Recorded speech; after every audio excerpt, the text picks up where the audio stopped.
Boa noite a todos. Que as bênçãos de Jesus nos envolvam. Queridas irmãs, queridos irmãos, é com alegria que nós estamos retornando aqui a Londrina e esse momento para nós é auspicioso. Nós vamos falar de um tema que hoje é muito comentado.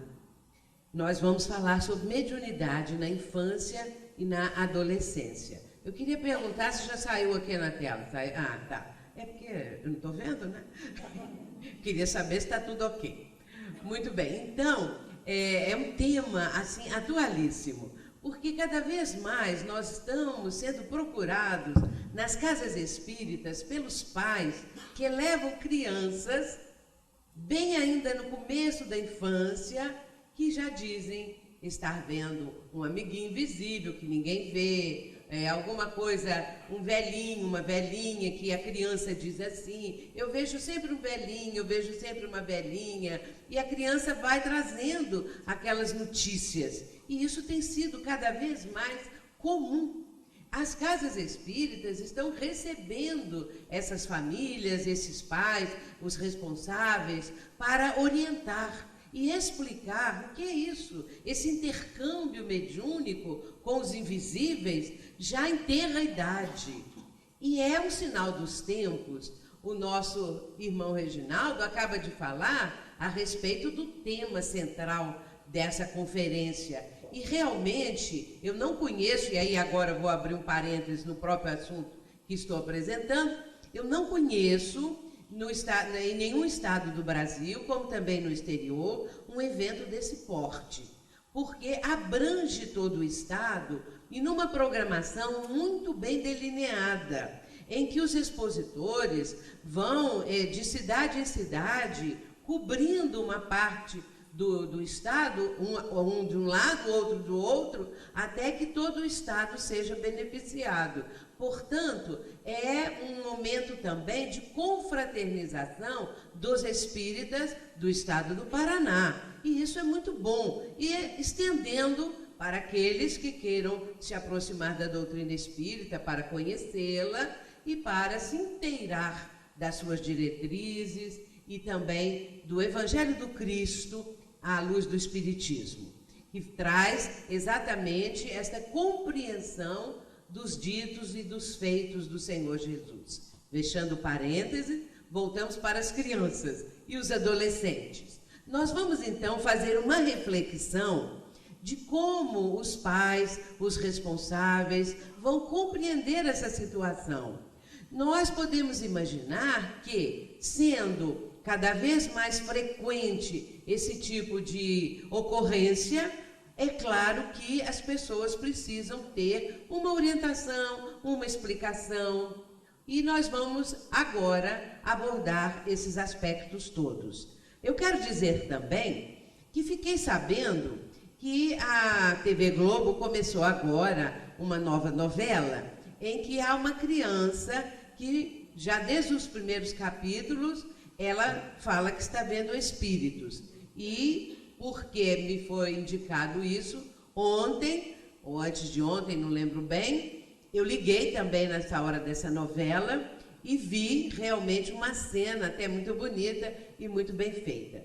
Isso significa que o assunto está cada vez mais se ampliando e nos faz lembrar a questão 798 de O Livro dos Espíritos. Allan Kardec pergunta à falange do Espírito de Verdade o seguinte: se um dia o Espiritismo se tornaria crença comum? E os espíritos responderam que as ideias espíritas iriam se expandindo cada vez mais. É claro que as pessoas não vão se tornar espíritas, e não é este o propósito, mas as ideias sim. Os ensinamentos, esta compreensão acerca da reencarnação, acerca da lei de causa e efeito, uma compreensão mais profunda acerca de Deus, da sua magnificência e do seu amor que sustenta todo o universo.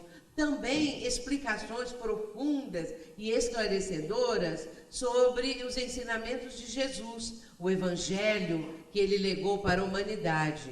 E a vida além da morte, a doutrina espírita, como Divaldo Franco gosta de dizer, matou a morte, porque não existe essa morte como as pessoas, na maioria, julgam, pensam e se atemorizam com essa passagem para a vida do outro lado, porque nós viemos de lá, nós somos seres imortais e temos diante de nós a imortalidade. Fomos criados por Deus, que é nosso Pai Criador. Viemos do mundo espiritual e para ele retornaremos, porque a nossa pátria de origem é lá. Aqui é apenas uma passagem. Por melhor que as pessoas julguem a vida aqui no plano terreno, e eu também acho, e por mais que queiram priorizar a vida física, na verdade, a vida é do outro lado, porque somos espíritos, momentaneamente vestindo, digamos assim, uma veste carnal. Então nós vamos começar agora falando um pouco acerca deste tema tão importante, a questão da mediunidade na infância e na adolescência. Nós vamos começar com um trecho que está em Atos dos Apóstolos, no capítulo 2, itens 17 e 18, muito conhecido, aliás, que também está em Joel, na Bíblia, né, no Velho Testamento, capítulo 2, 28 e 29. E Kardec vai colocar esse trecho em A Gênese, no capítulo 17, nos itens 59 e 60. Portanto, é um tema que abre para nós essa perspectiva do que está acontecendo. Nos últimos tempos, diz o Senhor, espalharei do meu espírito sobre toda a carne. Vossos filhos e vossas filhas profetizarão. Vossos jovens terão visões e vossos velhos terão sonhos. Nesses dias, espalharei do meu espírito sobre os meus servidores e servidoras, e eles profetizarão. Essa passagem é muito interessante e ela tem um fundamento e uma profundidade que vale a pena mencionarmos, porque nós estamos vendo aqui, é uma profecia, não é? É uma antevisão daquilo que iria acontecer. Nós estamos vivendo esses tempos, os tempos são chegados e já estão até passando, não é? Mas aqui o texto diz assim: espalharei do meu espírito, ou seja, a mediunidade, a presença dos invisíveis, dos imortais, destes que vêm agora mostrar que a vida continua. E aí, em sequência, vem: vossos filhos e vossas filhas profetizarão, porque isso vai acontecer nas famílias, como já está acontecendo ao longo dos tempos, não é só agora, só que no momento presente isso se está intensificando cada vez mais. Vossos jovens terão visões e vossos velhos terão sonhos. Mas a parte final é também muito importante ser citada. Nesses dias espalharei do meu espírito sobre os meus servidores e servidoras, e eles profetizarão.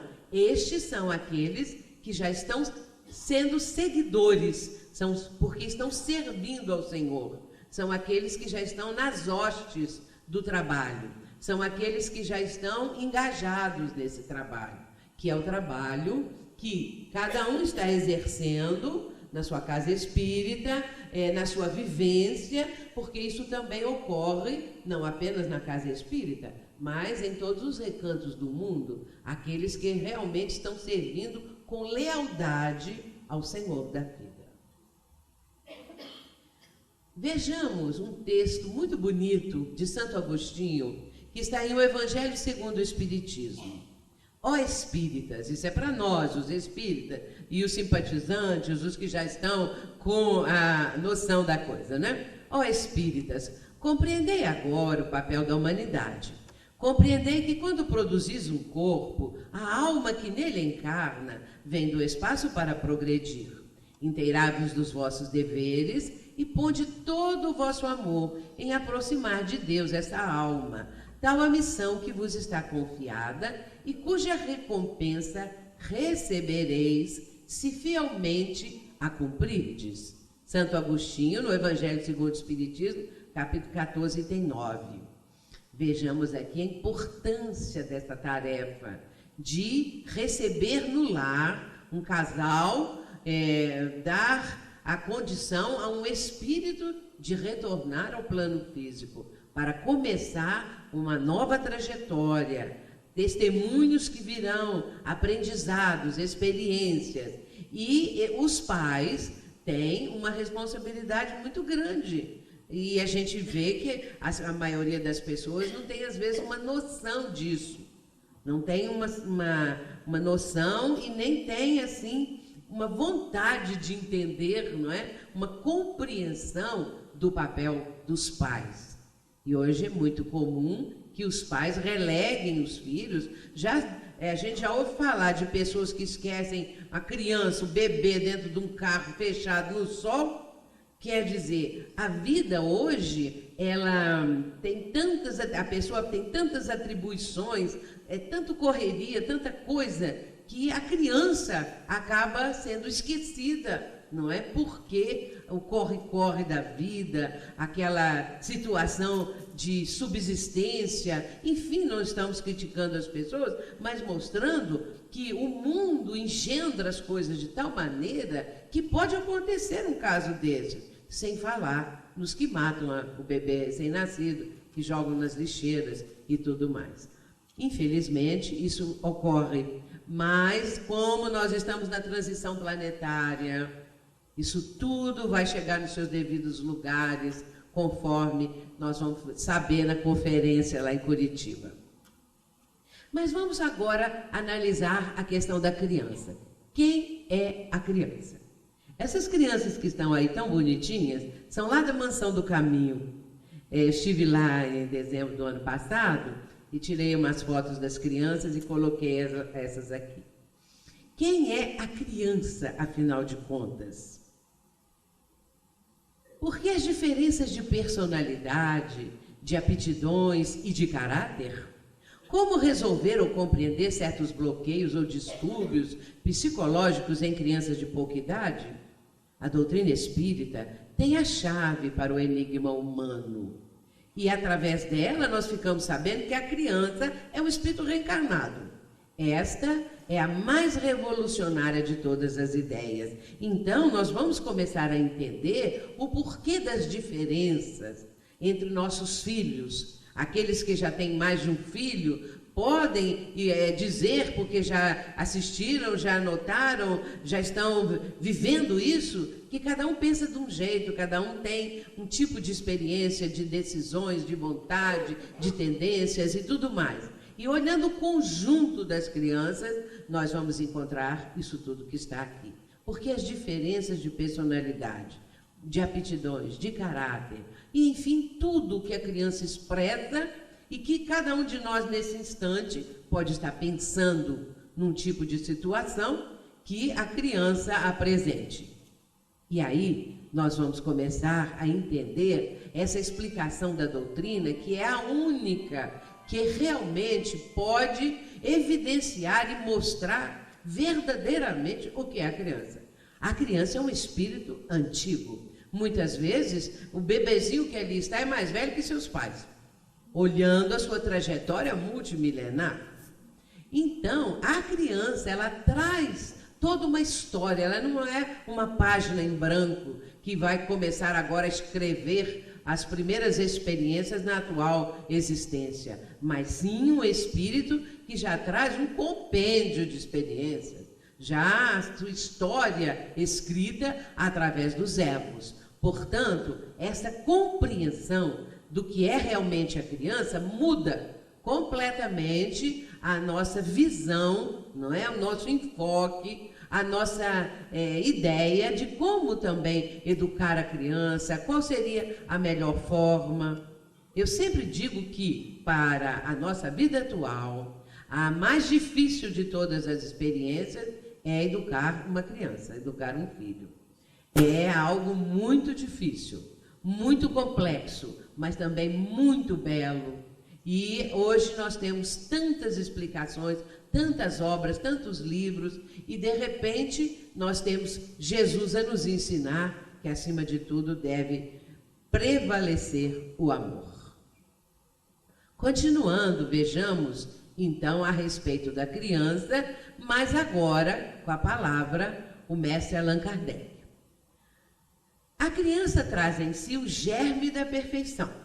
E Kardec diz assim: sendo perfectível e trazendo em si o germe do seu aperfeiçoamento, o homem não foi destinado a viver perpetuamente no estado de natureza, como não foi destinado a viver eternamente na infância. É a questão 776. O ser humano, portanto, traz em seu íntimo as infinitas possibilidades de crescimento espiritual que só através do tempo irão se concretizar. Portanto, é realmente o tempo aqui da reencarnação, da sua vivência, que faz com que aquele espírito que retornou ao plano físico possa, então, nesse novo aprendizado, crescer, amadurecer. E a importância daqueles que o estão educando de ajudá-lo nesse processo de crescimento. É difícil? É difícil. Mas, com o amor permeando tudo isso, nós vamos conseguir encaminhar a criança da melhor forma possível, como nós vamos falando através da nossa reflexão dessa noite. Também a respeito da importância do período infantil, Allan Kardec, aí no caso, vai questionar os espíritos. Ele pergunta qual é para o espírito a utilidade de passar pelo estado da infância. Por que tem que ser começar tudo de novo? Quando nós imaginamos ali o bebezinho, e quando ele começa a dar os primeiros passos, os pais ali, ou o responsável, tendo que ter todos aqueles cuidados, a criança começando a aprender a falar, e vai por aí afora, e nós, sabendo que ele é um espírito que já viveu muitas vezes, ele está vivendo a infância por mais uma existência, mais uma vez. E ali no aprendizado, naturalmente para fixar cada vez mais no seu mundo íntimo, na sua memória profunda, todas as novas experiências que ele vai adquirindo, não é? Os espíritos responderam: encarnando com o objetivo de se aperfeiçoar, o espírito, durante esse período, é mais acessível às impressões que recebe e que podem auxiliar o seu adiantamento, para o qual devem contribuir os que estão encarregados de educá-lo. É a questão 383 de O Livro dos Espíritos. Portanto, a importância, a utilidade é exatamente para o aperfeiçoamento do espírito. Cada um de nós já foi aquele bebezinho, não é, que nossos pais ou aqueles que nos criaram começaram desde aqueles primeiros momentos a cuidar, até que começássemos a andar, a aprender, a estudar, a crescer e assim por diante, e aqui estamos nós. Portanto, temos já um somatório de experiências dessa atual reencarnação. E quanto mais idade, mais experiências e vivências. E os de menos idade, de menos tempo aqui no plano terreno, estão ainda nesse processo que vai não crescendo.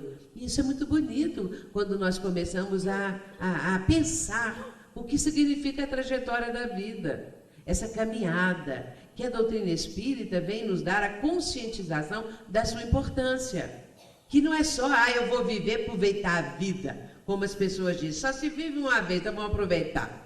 Se bem que agora, muito poucas pessoas dizem isso, não é? A maioria já sabe, mesmo aqueles que negam, já sabem que pela lógica, pelo raciocínio, pela razão, não se pode imaginar mais que a vida é uma só, porque isso seria de uma injustiça divina, terrível, não é? Porque tem aqueles que chegam e vivem 1 minuto e morrem, como tem os que vivem 100 anos ou pouco mais.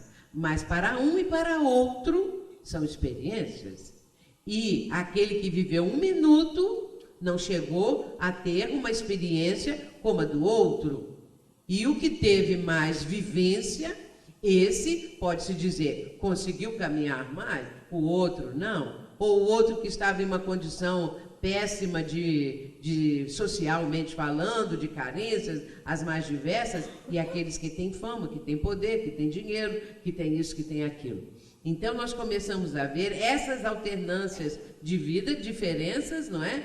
Mostrando que cada um tem aquilo que merece e que precisa. E Jesus mesmo disse a cada um segundo as suas obras. Portanto, o que nós estamos vivendo é de acordo com o que fizemos. E Emmanuel tem uma frase que eu gosto muito também de citar, que está no livro Pensamento e Vida. Emmanuel diz assim, é uma frase curta: todo berço de agora retrata o ontem que passou. Às vezes a pessoa diz assim, eu sou um estranho no ninho, não sei porque eu caí de paraquedas nessa família, mas nasceu ali, porque precisava estar ali. Pode até, mas na fase adulta, mudar, vai para o exterior, vai para outro lugar e tal, mas tinha que nascer ali. Todo berço de agora, diz Emmanuel, retrata o ontem que passou. Cada um tem o berço que precisa. Nasce ali, vem a luz da vida no lugar onde era necessário. Então, a gente começa a ter, nesse enfoque todo que a doutrina apresenta, uma compreensão maior da vida. E a programação espiritual do reencarnante existe? Nós, um dia, éramos esses que estavam do lado de lá para reencarnar. E então, seria assim uma programação? Claro, há uma programação. Há todo um processo que mostra os cuidados do mundo espiritual superior, da própria divindade em relação aos seus filhos.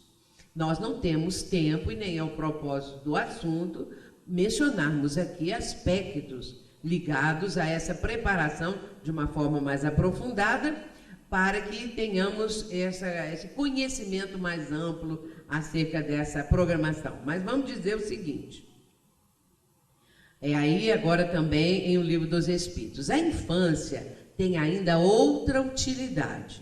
Os espíritos só entram na vida corporal para se aperfeiçoarem, para se melhorarem. A fragilidade dos primeiros anos os torna brandos, acessíveis aos conselhos da experiência dos que devam fazê-los progredir. É quando se pode reformar o seu caráter e reprimir os seus maus pendores. Esse é o dever que Deus confiou aos pais, missão sagrada pela qual terão que responder. Estamos vendo aqui que há um propósito no retorno do plano espiritual para o plano físico. Portanto, quando o espírito retorna, ele veio para se aperfeiçoar. Ninguém reencarna para piorar. Ninguém reencarna para ficar numa situação de mais atraso espiritual. Todos têm um propósito na sua atual vivência, na sua reencarnação, para o progresso. Pode acontecer que o espírito, aparentemente, esteja retroagindo, devido a uma série de atitudes que ele pode tomar na vida atual. Ele pode dar uma aparência que andou para trás, que desaprendeu, que cometeu tantos crimes, tantos erros, que de repente pode alguém pensar que em vez de progredir, ele retardou-se mais na caminhada evolutiva. Entretanto, ele apenas mostrou a sua própria condição íntima e poderia ter, vamos dizer assim, ele poderia ter num momento qualquer da sua vida um chamamento para alguma coisa melhor, porque sempre existe uma porta que se abre, uma portinhola que seja, alguém que vem e convida a pessoa para algo melhor, alguma coisa que possa lhe trazer proveito. Mas aí a criatura se fecha e não atende, e prefere atender às suas necessidades ainda, às suas carências, não é? Que traz do passado, relacionadas com as questões inferiores. É um espírito ainda bastante atrasado, bastante inferior, que não conseguiu dar um passo adiante. Marcou passo, vamos dizer assim, ficou estacionário, não é? Mas toda a reencarnação visa a melhoria da criatura, mesmo aquelas que estão em processo expiatório. Aquelas pessoas, aqueles espíritos que estão num processo de expiação, às vezes muito dolorosa, é para o bem do espírito que ali está. para que ele possa, mais adiante, retomar a sua caminhada, não incidir em novos erros, não cometer novos crimes. Para isso, ele precisa passar por um processo educativo. Joana de Ângeles, ela diz assim: a dor não tem uma função punitiva, tem uma função educativa. Ela é para nos educar, porque se nós escolhêssemos o amor, nós não precisaríamos dessa vivência dolorosa de sofrimentos e tudo mais. E a Joana de Ângeles, ela diz assim também: quando o amor se ausenta, a dor se instala. Se não houver amor, se tudo for contrário à lei divina, à lei de amor, é claro que a dor vai ser a companheira da criatura, porque ela está caminhando contrária à divina lei, conforme está em O Livro dos Espíritos, na questão 614, que é a primeira questão da terceira parte, o capítulo 1 da terceira parte da lei divina natural. A questão 614, Kardec pergunta: o que é a lei natural? E os espíritos respondem: a lei natural é a lei divina, e o homem só é infeliz quando dela se afasta.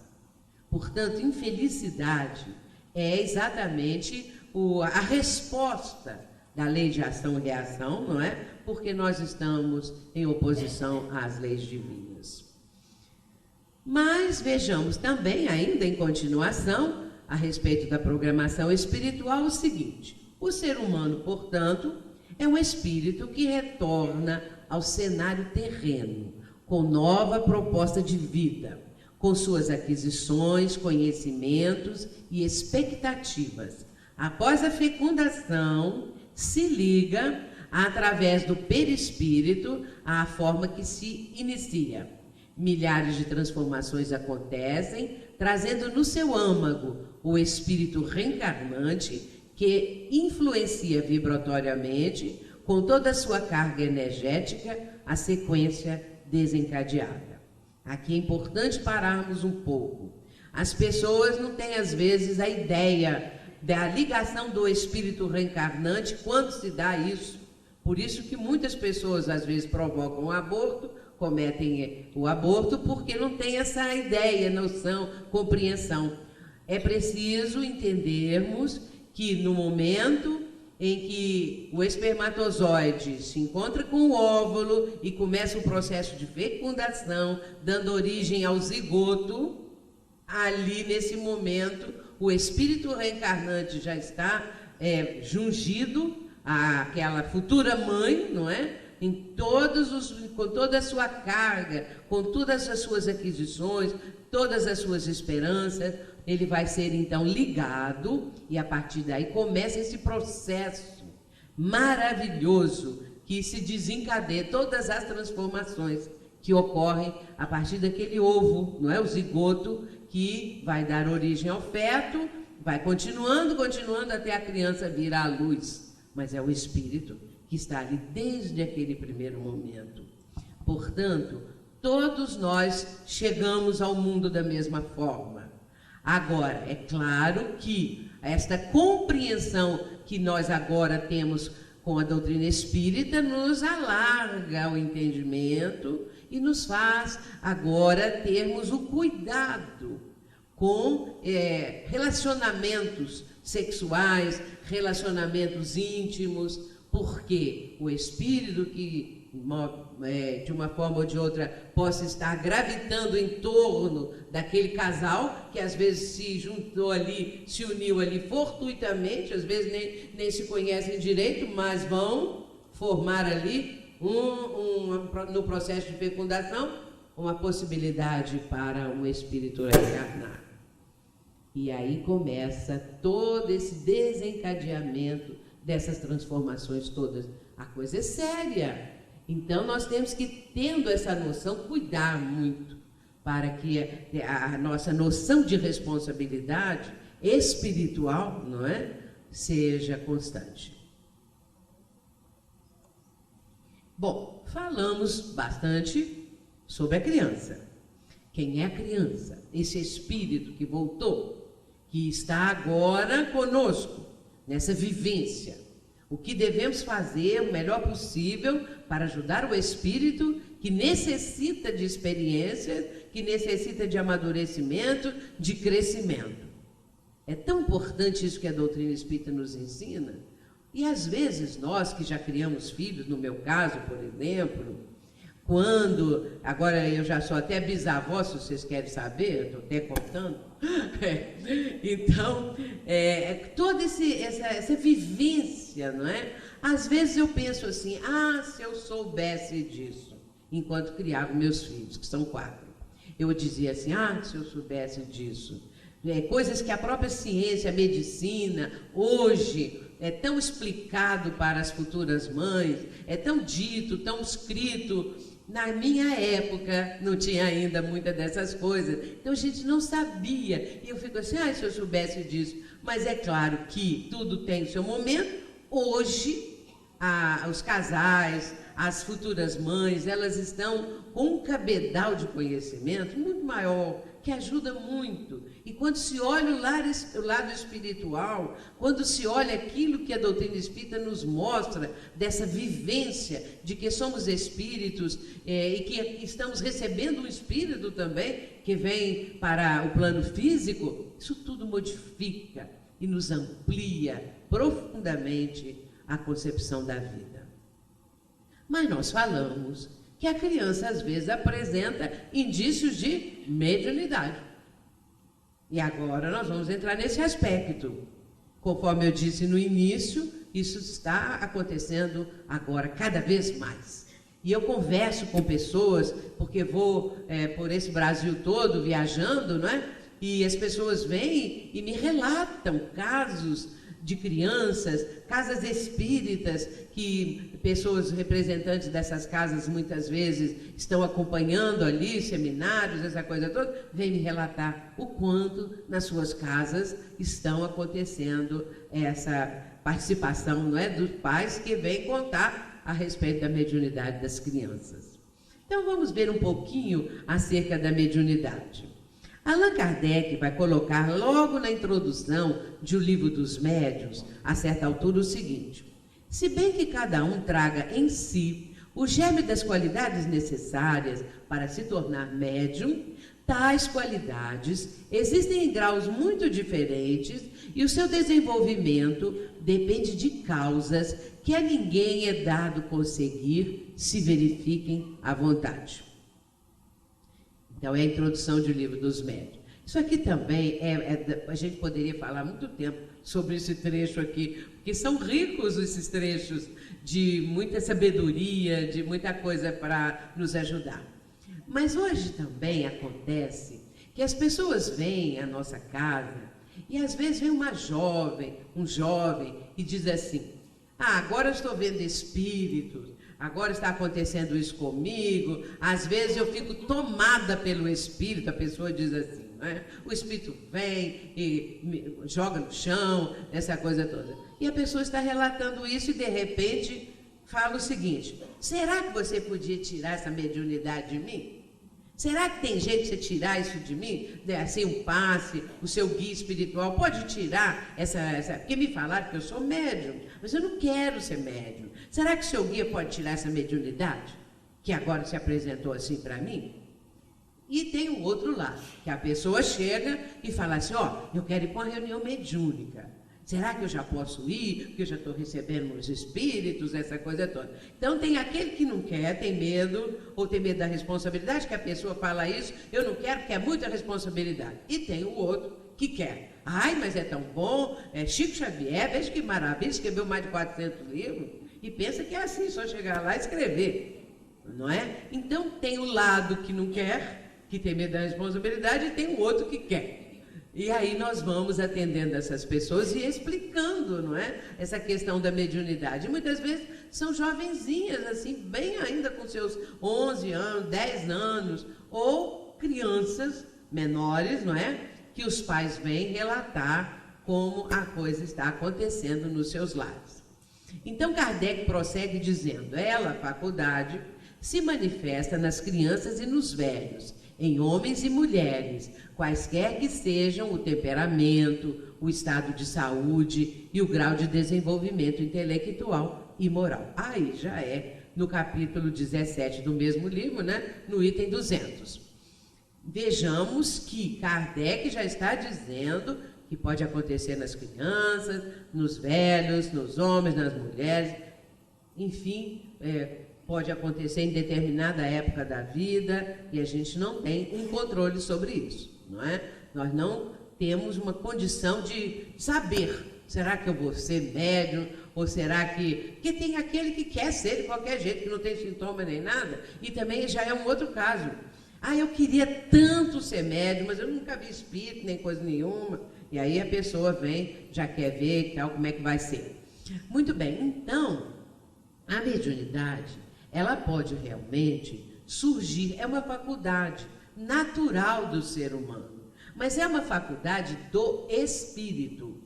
E o corpo físico apresenta, em determinada região do cérebro, a sede, vamos dizer assim, eu costumo usar essa expressão, a falta de outra, o local, a sede, aonde está a glândula que permite, na sua função dual, a percepção do mundo espiritual e a do mundo físico. Então, é a glândula pineal, também chamada de epífise, que cada vez mais está sendo estudada, porque já se observou que esta glândula, como a doutora Marlene Nobre diz, não é? É a glândula da mediunidade. A glândula pineal, ela tem essa função dupla, dual. Tanto ela percebe o mundo espiritual, no caso é o espírito, né, que está atuando, quanto ela tem também a sua condição de hormônio, de produzir hormônios no plano físico. Portanto, ela tem dupla função. E é exatamente esta glândula que permite ao espírito encarnado, o espírito encarnado, não é outro espírito que vai comunicar, não, ao espírito encarnado que traz esse propósito da mediunidade. A faculdade pode surgir desde a infância, né? Na infância, adolescência, na idade mais adulta, porque é chegado o momento daquela experiência. Assim como nós temos os vários sentidos, nós temos o sexto sentido, como vulgarmente, comumente se chama também a mediunidade, não é? Então é uma coisa natural que acontece na vida da criatura. Mas vejamos a questão da mediunidade na infância. Kardec vai fazer a pergunta: em que idade a criança pode ocupar-se de mediunidade? E os espíritos responderam: não há idade precisa. Tudo depende do desenvolvimento físico e ainda mais do moral. Há crianças de 12 anos a quem tal coisa afetará menos do que algumas pessoas já feitas. Isso é o capítulo 18, o item 221, a questão 8 de O Livro dos Médiuns. Muito bem. Então não há uma idade precisa, conforme eu mencionei. E aqui, continuando ainda, lembrando, vamos voltar aqui, que essa questão do amigo invisível. A criança, geralmente, quando ela começa aquele momento assim que já está falando, já está com desenvoltura para andar, ela pode começar a relatar que tem companheirinho para os seus brinquedos. Ela vê um companheiro, um amiguinho, uma amiguinha, qualquer coisa assim, que está sempre brincando. Mas o pai e a mãe sabem que essa criança está sozinha. E a criança fala desse amiguinho e tudo mais. A psicologia entende essa questão do amiguinho invisível, mas ela diz que é a imaginação infantil, que é muito fértil, que é muito criativa. Então, ela entende dessa maneira. Porém, pode não ser só isso. E, na maioria das vezes, não é.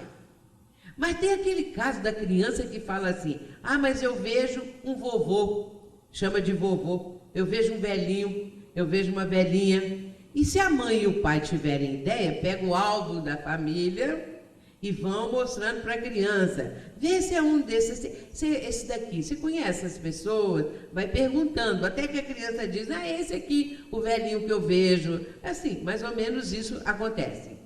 Só que os pais têm que ter muito cuidado, não é? Porque não vão ficar achando que a sua criança é um missionário, uma missionária, não é? Ou então até incentivando. Você está vendo alguém aqui? Fala para nós, tem mais alguém aqui? Porque não pode sobrecitar a imaginação da criança.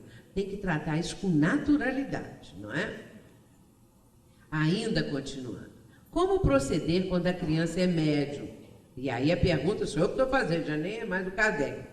Se os pais notarem que realmente a criança está vendo espíritos, o que acontece? A primeira coisa que eles fazem, quando não conhecem nada de espiritismo, é levar para o psicólogo.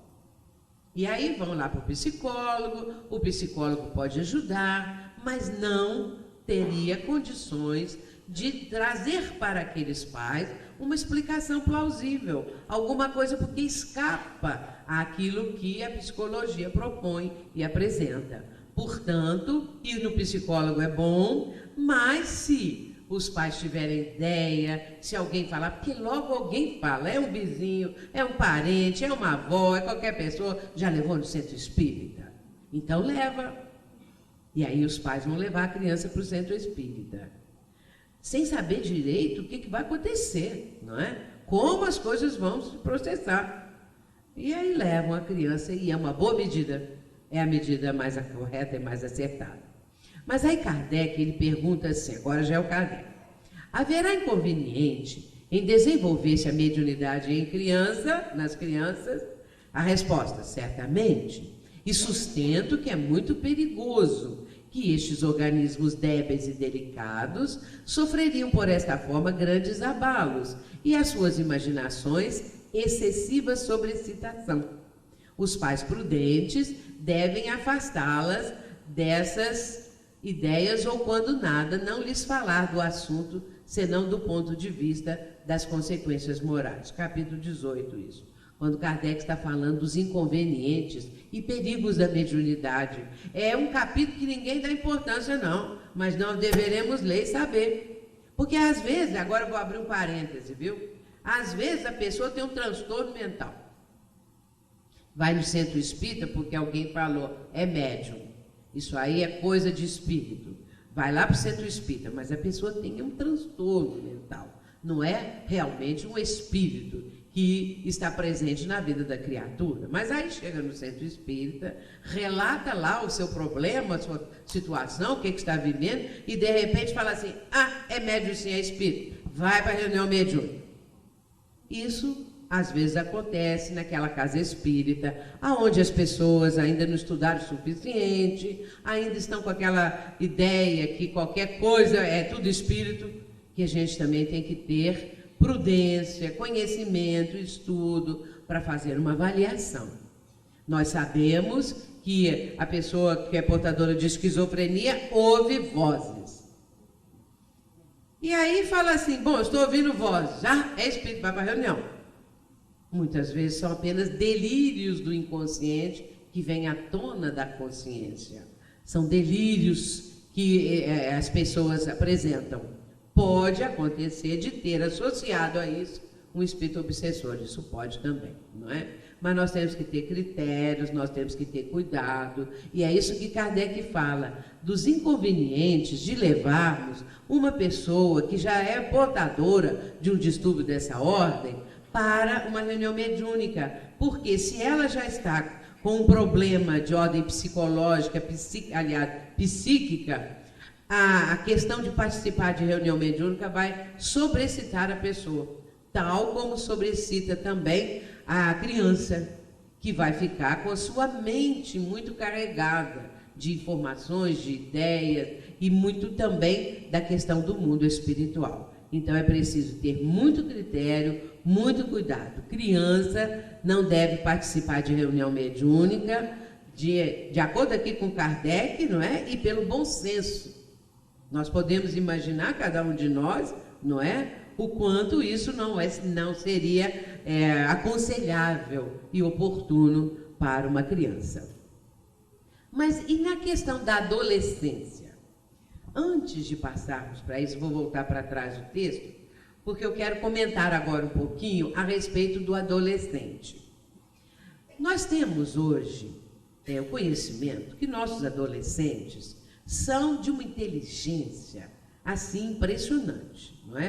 Todos, a não ser aqueles que têm algum distúrbio, alguma coisa, mas todos os jovenzinhos hoje, desde criança ali com 3, 4 anos, é impressionante a inteligência delas. Então o adolescente já está naquele ponto muito avançado, não é? De inteligência, de conhecimentos, de preparação para a vida atual, que antes, 50 anos atrás, os espíritos que estavam reencarnando não traziam esse cabedal de conhecimento, era diferente. Cada geração vem com um cabedal de inteligência, de conhecimento relativo ao momento que vão viver. Olha como a divindade provê as condições do espírito reencarnante. Porque se chegasse agora, nas novas crianças que estão nascendo, aquelas que eram de 100 anos atrás, por exemplo, de 50 anos atrás, que não conheciam nada, que não sabiam de nada, não é dessa tecnologia atual, essa coisa toda, esse avanço todo, fariam o que aqui? Essas crianças teriam que começar aquilo tudo. Ah, isso aqui é um computador, viu, meu filho? Chama computador. Ele faz isso, faz aquilo e tal, mas ele é do tempo da máquina de escrever, aquela bem ruizinha ainda do passado, quer dizer, o espírito. Não trouxe o conhecimento, é uma hipótese, né? Mas não, eles já vêm adiante do tempo. Então, quando eles chegam, eles conhecem isso tudo. E muito mais além, não é? Então, são espíritos que estão com condições, não é? De inteligência, de aprendizado, de condições mesmo para enfrentar o mundo atual. E para contribuir, para melhorar este mundo, não é? Muito bem, então... é importante também lembrarmos que quando o adolescente apresenta a mediunidade assim espontânea, estuante, vamos dizer que ele não apresentou na infância, mas pode acontecer ali por volta, ainda pré-adolescente, 12 anos, 13 anos, pode acontecer. O que nós vamos fazer com esse adolescente? Vai também para a reunião mediúnica, como um adulto, também nem um adulto vai, quanto mais um adolescente, não é? O que a gente pode fazer pela criança ou pelo adolescente? A questão do adolescente tem um outro aspecto. Se o adolescente foi evangelizado na doutrina espírita, aquelas aulas, né, de evangelização, se frequentou, se participou, ele é diferente do adolescente que não conhece nada, que a família não tem nada a ver com a doutrina espírita, mas que leva aquela mocinha, aquele rapazinho, para uma orientação, porque estão vendo espíritos, ou até já estão dando passividade, ou de noite vê um espírito na beirada da sua cama, e vai acontecendo isso, né? Muito bem. Então, como que vamos fazer em relação a esses casos? Então, vamos ver aqui.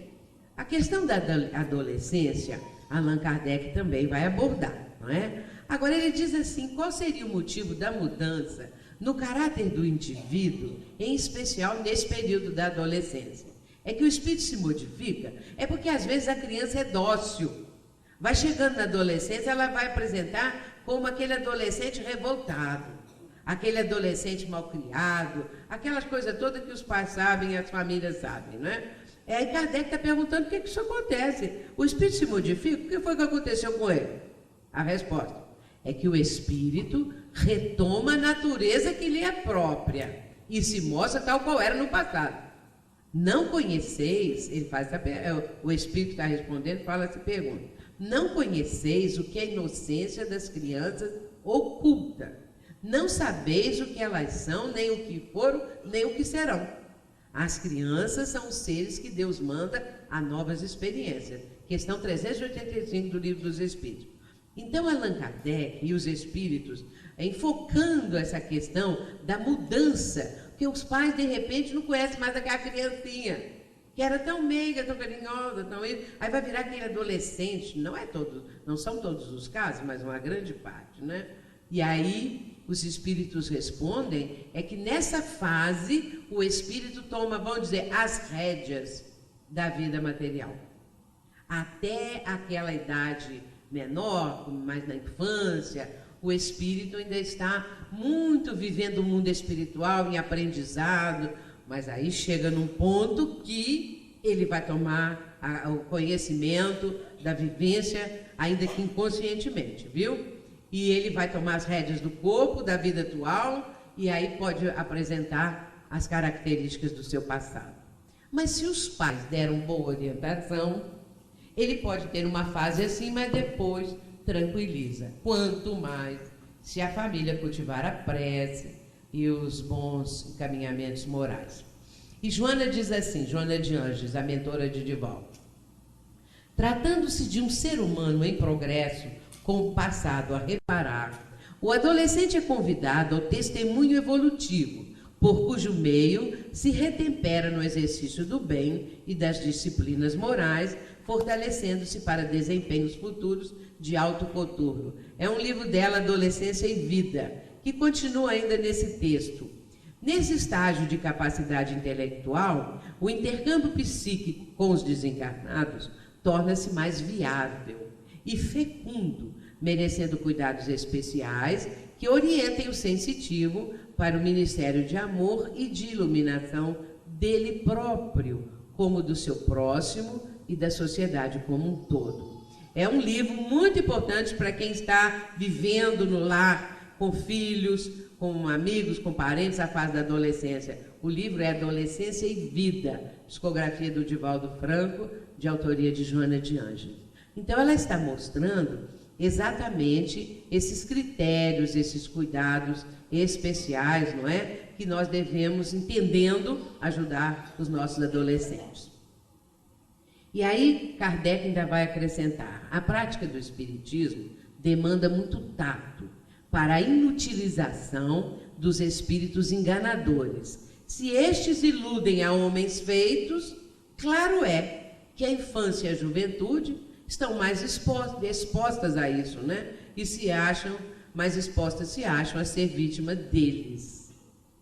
Muito bem, então, se adultos são enganados por espíritos mistificadores, por espíritos obsessores, perseguidores e tudo mais, é claro que uma criança ou um adolescente não teria condições de uma compreensão maior a respeito disso, de como poderiam, então, evitar, não é, desses assédios que acontecem na nossa vida. Como diz Paulo apóstolo, numa de suas epístolas, nós temos uma nuvem de testemunhos.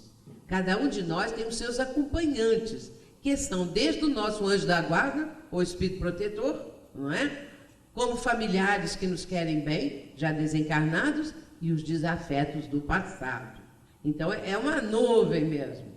Claro que nós podemos, através de compreensão disso tudo, vencer as tendências que estes espíritos malfazejos querem intensificar em nós, provocar, fazer com que acordem essas tendências que nós deixamos adormecidas. Bem, agora vamos ver, assim, antes de completar esse trecho aqui. A mediunidade é instrumento de espiritualização do ser humano. Quando eclode, quando se apresenta, é sempre um chamamento, uma forma de alertar as pessoas para a realidade espiritual. Muito bem, então, meus irmãos, como eu disse, o jovem que é evangelizado, que começou desde a infância, porque os pais sendo espíritas, ou começando a seguir a doutrina espírita, levaram as crianças e elas foram, então, como a gente diz comumente, evangelizadas. É claro que esse jovem, se ele apresentar indícios de mediunidade, é muito mais fácil para ser orientado do que aquele que não conhece nada, que chega e não quer saber de nada. A semana passada, eu atendi uma senhora que levou a filha com 15 anos. E essa filha, desde a hora que ela entrou, eu senti que a moça estava muito refratária. Ela não queria aquela conversa, mas a mãe, que às vezes pai e mãe obrigam o filho a ir conversar numa casa espírita, não é, no atendimento fraterno. E eu senti que ela estava, assim, armada mesmo. E aí ela sentou lá, a mãe começou a relatar alguma coisa, E aí ela começou a debochar da mãe. Ela começou a zombar da mãe. Foi uma cena que eu ainda não tinha visto, porque eu já vi jovens revoltados que não queriam ficar, mas não fizeram essas agressões à mãe na minha frente. Ali ela fez. Então ela começou, e eu fui logo dizendo para ela: olha, aqui, se você não quer conversar, ninguém aqui é obrigado. Aqui a pessoa vem, se está achando que é bom, se quiser. Se você não quiser, você fica à vontade. Aí ela fala para a mãe: aí, viu? Quer dizer, me obrigou, né, a vir. E a pobre da mãe já estava tão sem jeito que não sabia o que ia fazer. Bem, a moça ficou ali uns 15 minutos, ela não aguentou ficar ali.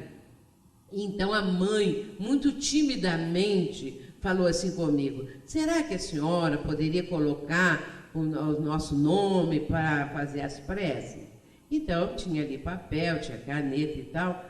Aí quando eu vou começar a escrever, botei a primeira letra do nome dela, ela mandou parar imediatamente: pode parar, o meu nome vocês não vão botar aí.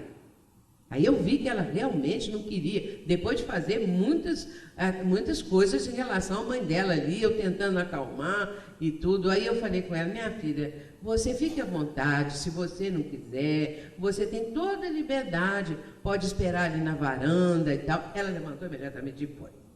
Aí a mãe tentou ficar ali me explicando. Depois eu soube por outras pessoas que quando ela saiu e que eu fechei a porta, ela ficou encostada com o ouvido na porta para ver se a mãe ia falar alguma coisa dela. Mas eu não estava sabendo disso. Mas a gente tem cuidado, não é? Para não haver outros tipos de mal-estar, de qualquer coisa assim, né? Então não adianta, quando o adolescente, e ela está vendo espírito, e está recebendo espírito, e o espírito perto da cama dela, essa coisa toda, e imagina desse jeito. É claro que é também um espírito malfazejo, um espírito que está provocando esse estado em relação a ela. E a mãe só teve tempo de falar assim: ó, tem 10 meses que ela mudou, ainda não tem nem um ano, que ela está desse jeito aí. Então, ela me diz que é simultâneo ao aparecimento dos espíritos. Quer dizer que é o espírito mesmo que quer perturbar, lançando ela contra a mãe, não é? Muito bem, então o que a gente vê disso aí?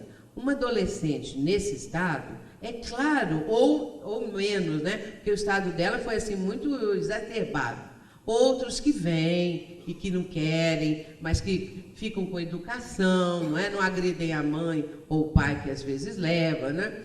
Então, no caso, tanto de um que está muito revoltado como ela e outro que está ali educadamente, o que você vai fazer? Não pode encaminhar para uma reunião mediúnica, mas nós podemos apresentar as propostas da doutrina, aquilo que nas casas espíritas nós temos, não é? Que aquela pessoa vai passar ali por um tratamento através dos passes, para que ela reequilibre aquela mediunidade, vai ser convidada a assistir ou palestras quando já tem um pouco mais de idade, ou se quiser fazer parte do grupo dos jovens, aonde tem os temas que são preparados, uma programação anual, que são estudados. Enfim, a casa pode apresentar ali as condições para o atendimento ao adolescente. E o adolescente evangelizado vai para a reunião mediúnica? Nem sempre. Nós temos que olhar quem é o adolescente mesmo, o que é evangelizado, que é espírita. O jovem hoje está se preparando para prestar o vestibular, não é? E muitos se inscrevem em várias cidades. E vão para uma cidade, para outra, de repente, o jovem que já estava na mediúnica, que já estava dando passividade ao espírito há poucos meses, de repente ele passa no vestibular em outra cidade e vai embora para lá. Então a gente tem que entender o momento que os jovens estão vivendo, não é? O meu neto, ele hoje já é doutrinador, esse que é o pai da minha bisneta. Ele já está sendo doutrinador da nossa reunião, ele fez o doutorado dele agora, a semana retrasada. Então, ele já é uma pessoa que foi evangelizada. E mesmo na época do vestibular, mesmo na época que muitos jovens dizem assim: eu não posso mais vir porque eu tenho prova, porque eu tenho isso, porque eu tenho aquilo, ele não faltava. Ele sempre dava jeito de conseguir estar na reunião mediúnica, na reunião. Então ele faz palestras, ele já escreveu um livro que a fé publicou. Então é também um jovem, digamos assim, um pouquinho diferente, não é? Porque ele é muito dado às letras, a escrever, é um filósofo, muito bem. Mas este continuou, enquanto que o outro irmão dele, que também apresentou a mesma coisa, não continuou, porque era mais instável, né? Então a gente vê que em dois casos, né, dois irmãos, todos dois evangelizados, um foi do jeito que foi do outro. Então aí a gente vai analisar caso por caso para atender, né? E a criança também vai ser convidada para participar da evangelização, essa coisa. A criança é muito dócil, mais flexível para isso, né? E Emmanuel está dizendo no livro Seara dos Médiuns o seguinte: a mediunidade é ensejo de serviço e aprimoramento, resgate e solução, mostrando o que ela significa na nossa vida. Nós já estamos caminhando para o final, não é? E Allan Kardec, ele vai dizer assim, mencionando a questão da criança, se desde o início ela começar a ser orientada na doutrina espírita. Ele diz assim: ele, o espiritismo, tomou o homem em meio da vida, no fogo das paixões, em plena força dos preconceitos. E se em tais circunstâncias operou prodígios, que não será quando o tomar ao nascer, ainda virgem de todas as impressões malsãs. Quando a criatura, quer dizer, aí no caso a criança, né? Ele está se referindo. Quando a criatura sugar com o leite a caridade e tiver a fraternidade a embalá-lo. Quando, enfim, toda uma geração for educada e alimentada com ideias que a razão, desenvolvendo-se, fortalecerá em vez de falsear. Ele está fazendo essas considerações. Continuando, finalizando o texto, ele diz assim: sob o domínio dessas ideias, a cimentarem a fé comum a todos, não mais esbarrando o progresso no egoísmo e no orgulho, as instituições se reformarão por si mesmas e a humanidade avançará rapidamente para os destinos que lhes estão prometidos na terra, aguardando os dos céus. Esse trecho está no livro Viagem Espírita, em 1862. Mas voltando ainda um pouco mais, para ficar bem fixado, em qualquer circunstância, ou criança ou adolescente, é importante que os pais ou responsáveis levem-nas à casa espírita, porque ali é que vai haver orientação. Como cada caso é um caso, quem está fazendo o atendimento vai analisar as circunstâncias, não é? Para tomar as medidas cabíveis. Pode acontecer que a criança que apresente mediunidade em tenra infância, quando chegar à adolescência, desapareceu. Aqueles indícios da mediunidade podem ficar bloqueados, vamos dizer assim. Ela não vai mais ter aqueles indícios da mediunidade, visões, vidências dos espíritos e tudo mais. Ou pode acontecer que continue. Porque a mediunidade, meus irmãos, é assim. Pode ser de um jeito, pode ser do outro, mais ou menos, e vai por aí afora. Porque cada um é cada um. Cada um necessita de um tipo de experiência. Cada um está num processo de amadurecimento, ou menos adiantado, ou mais adiantado. E as circunstâncias são muito variáveis. Por isso é que na casa espírita a orientação para os jovens ou crianças com sintomas e indícios de mediunidade sejam encaminhados de acordo com a necessidade, de acordo com o caso, não é? E estes que já estão dando passividade, recebendo os espíritos, através do tratamento que é chamado de tratamento de fluidoterapia, ou seja, os passes, este jovem pode ter a sua faculdade mais equilibrada e pode conseguir também, através da espiritualidade que resolve, e não nós, que esta circunstância mediúnica seja atenuada ou deixada para uma outra ocasião mais adiante. Então, os sintomas desaparecem ou vão se enfraquecendo e aí, mais adiante, pode retornar. Então, como eu disse, precisa ser analisado os casos, não é? Para que se possa tomar as medidas necessárias. E nós agora, caminhando para a parte final, nós vamos falar aqui agora um texto que está no livro Boa Nova. É um livro psicografado por Chico Xavier. E é um livro belíssimo, Boa Nova. Todo ele apresenta passagens da vida de Jesus. E eu gosto muito desse trecho aqui, desse capítulo que eu vou apresentar, porque nos dá também, assim, uma ideia, não é? De como Jesus atendeu aquelas criaturas que eram seus seguidores após a crucificação. Porque todos sabem que Jesus teve aquilo que é chamado de ressurreição. Jesus ressuscitou, não é? Ou seja, ele apareceu porque, sendo um espírito, ele poderia, já sem o corpo físico, ele poderia perfeitamente se fazer visível, como qualquer espírito faz isso. Só que Jesus, não é? E naquela época isso não era assim conhecido, só que Jesus tinha também, através das vidências, aliás, dos momentos em que ele apareceu, não é? Para os discípulos e seus seguidores todos, era para testar a continuidade da vida. Então Jesus aparece com toda a sua naturalidade, ali diante dos seguidores, não é? Muito bem, então Jesus, inicialmente, quando Maria de Magdala vai ao local do túmulo de Jesus, o túmulo estava vazio. Aquela época era uma espécie de grutas, não é?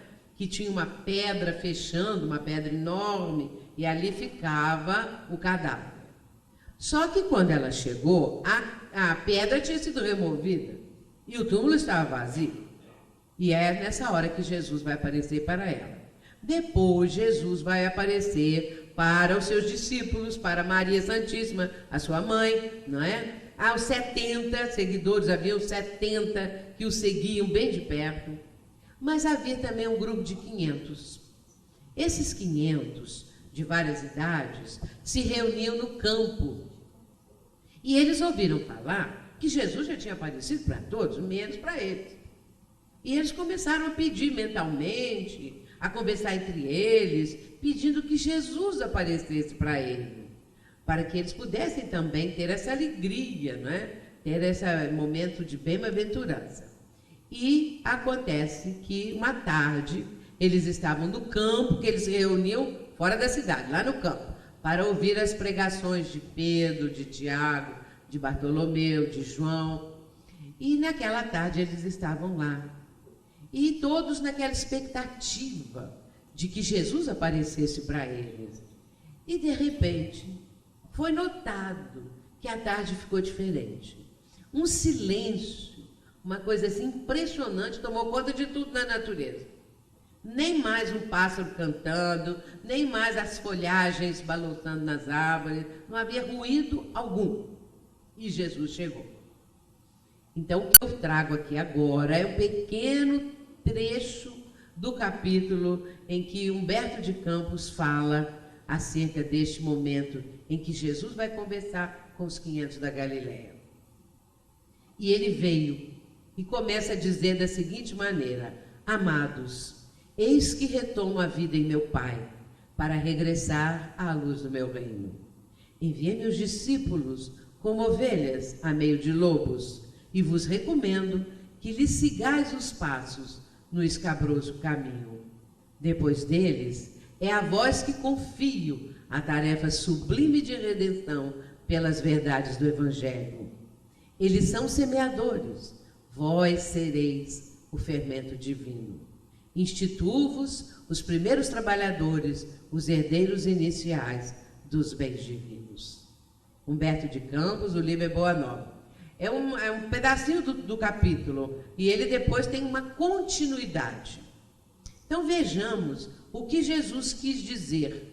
Vamos ver aqui o início. Ele está dizendo que estava retornando. Eis que retomo a vida em meu Pai para regressar à luz do meu reino. Jesus falou do reino muitas vezes. Ele falava do reino com uma naturalidade. sempre mostrando e ensinando que existia um reino dos céus. Nós vamos encontrar em Mateus, no capítulo 13 de Mateus, 7 parábolas, todas elas falando do reino dos céus. É o capítulo que começa com a parábola do semeador, o semeador saiu a semear, depois vem a parábola do joio e do trigo, depois a da rede, da pérola, e assim por diante. E também há uma parábola muito pequena, que é a parábola do fermento. Jesus diz assim: o reino dos céus é semelhante ao fermento, que uma mulher coloca 3 medidas na farinha para levedar a massa. Fermento, Jesus está dizendo. Vamos ver o que ele está dizendo aqui de novo. Primeiro ele fala: enviei meus discípulos como ovelhas ao meio de lobos. Ele está dizendo que os discípulos foram enfrentar na disseminação da boa nova aquelas pessoas contrárias, não é? Que não aceitavam de maneira alguma. E estava recomendando a eles que seguissem os mesmos caminhos, os mesmos passos. Mas aí ele vai tornar isso muito mais claro. Depois deles, é a vós que confio a tarefa sublime de redenção pelas verdades do Evangelho. Eles são os semeadores, vós sereis o fermento divino. O que Jesus está dizendo? O que é fermento? Nós sabemos a propriedade do fermento, que é fazer a massa crescer. Por isso é que quando Jesus vai falar a parábola do fermento, ele fala que a mulher vai colocar 3 medidas na farinha para que a massa possa crescer, levedar a massa, não é? E ali ele está dizendo que os discípulos são semeadores e que eles iriam ser o fermento divino. Mas acrescenta: institui-vos os primeiros trabalhadores, os herdeiros iniciais dos bens divinos. Então, meus irmãos, eles estavam sendo convidados e convocados para divulgar a boa nova, fermentando ideias, construtores de ideias, como diz Emmanuel. Então, era muito importante que eles saíssem também pregando o Evangelho para ajudar o povo a crescer, para fermentar ideias. E não se diz que o povo é chamado de massa? Fermentar a massa, olha bem como que a coisa encaixa, não é? Então, eles estavam ali com a incumbência de divulgar a boa nova. Diz Humberto de Campos, na continuidade aqui desse capítulo, ele diz que eles seguiram, porque ali haviam pessoas de todas as idades. Os adultos já tinham condição de começar a pregar a boa nova. E as crianças foram crescendo e também tomaram o mesmo caminho, aceitaram a incumbência, estavam preparados para isso. E Humberto de Campos diz que a maioria morreu no circo, foram sacrificados nas arenas do circo, quando haviam aqueles espetáculos terríveis, não é?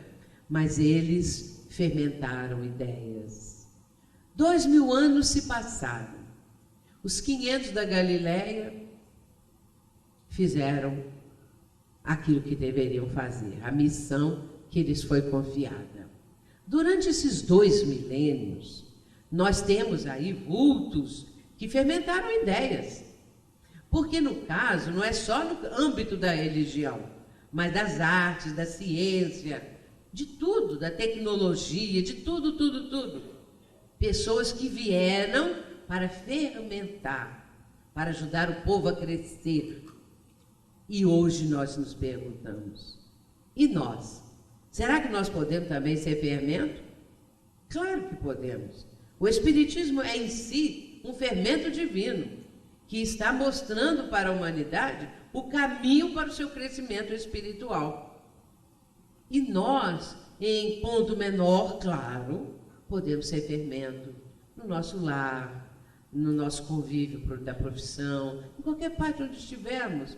Uma pessoa vem e pergunta uma coisa. Os espíritas hoje são muito questionados. Acontece aí, como a tsunami que aconteceu, como todas as coisas todas, tragédias que acontecem, as pessoas vêm e falam assim: o que o Espiritismo fala disso?